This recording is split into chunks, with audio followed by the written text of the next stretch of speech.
নমস্কার, টিঙ্কার পাকশালায় আপনাদের সবাইকে স্বাগত। আজকে আমি আবার নতুন একটা রেসিপি নিয়ে ফেরত এসেছি। আজকে আমি বানাচ্ছি ব্রেড মালাই। ব্রেড মালাই বানাতে আমি এখানে ব্রেড নিয়ে নিয়েছি, আর এখানে লিকুইড দুধ নিয়েছি, আর বাকি যে উপকরণগুলো লাগবে আমি সেগুলো তৈরি করার সময় বলে দেবো। আমি এখানে ব্রেড মালাইয়ের জন্য একটা পুর বানাবো। সেই পুরের জন্য আমি এখানে লিকুইড দুধ দিয়েছি। এই দুধটার মধ্যে এবার আমি মিল্ক পাউডার দিয়ে দেবো। এখানে আমি আন্দাজ মতো মিল্ক পাউডার দিচ্ছি। এখানে আমি 5 টিস্পুন মিল্ক পাউডার দিয়েছি। এবার এটার সঙ্গে ভালো করে আমি লিকুইড দুধটার সঙ্গে মিশিয়ে আমি এটাকে একটা পুর বানিয়ে নেবো। এটাকে আমি টানাতে থাকবো। আমি এখানে এটা আপনারা ইচ্ছা করলে খোয়া ক্ষীর দিয়েও করতে পারেন। ক্ষীরের রেসিপিটা আমার আপলোড করা আছে, আমি সেই লিঙ্কটা ডেসক্রিপশন বক্সে দিয়ে দেবো, আপনারা ওখানে গিয়ে দেখে নেবেন। এটা হয়ে গেছে, এটা আবার আমি নামিয়ে নিচ্ছি।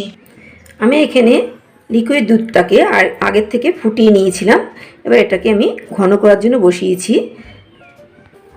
এটা যতক্ষণ ফুটছে ততক্ষণে আমি ব্রেডগুলোকে রেডি করে নেব।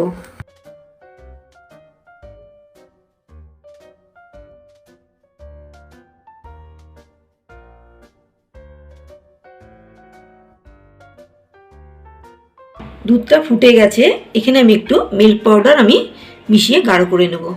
আমি লিকুইড দুধ দিয়ে মিল্ক পাউডারটা গুলে নিয়েছি।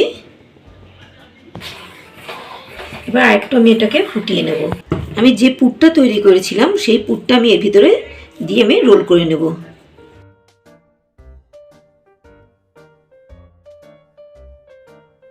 দুধটা ঘন হয়ে গেছে, এখন এখানে আমি চিনি দিয়ে দিচ্ছি। এখানে আমি 3 টিস্পুন চিনি দিচ্ছি। আপনারা আপনাদের টেস্ট অনুসারে মিষ্টিটা দেবেন। যেহেতু মিল্ক পাউডার দিয়েছি, মিল্ক পাউডারটা তো মিষ্টি হয়, সেই কারণে আমি এখানে একটু মিষ্টিটা কম দিয়েছি। দুধটা হয়ে গেছে, এবার আমি গ্যাসের ফ্লেমটা অফ করে দিয়েছি। রোলগুলোর ওপরে আমি এবার যে ঘন দুধটা করেছি সেটা আমি দিয়ে দেবো। এটা কিন্তু গরম দুধটা দিতে হবে, ফুটন্ত দুধটা কিন্তু না, তাহলে কিন্তু সবগুলো বেশি নরম হয়ে যাবে। যেন ব্রেড মালাই রোল এটা আমার হয়ে গেছে।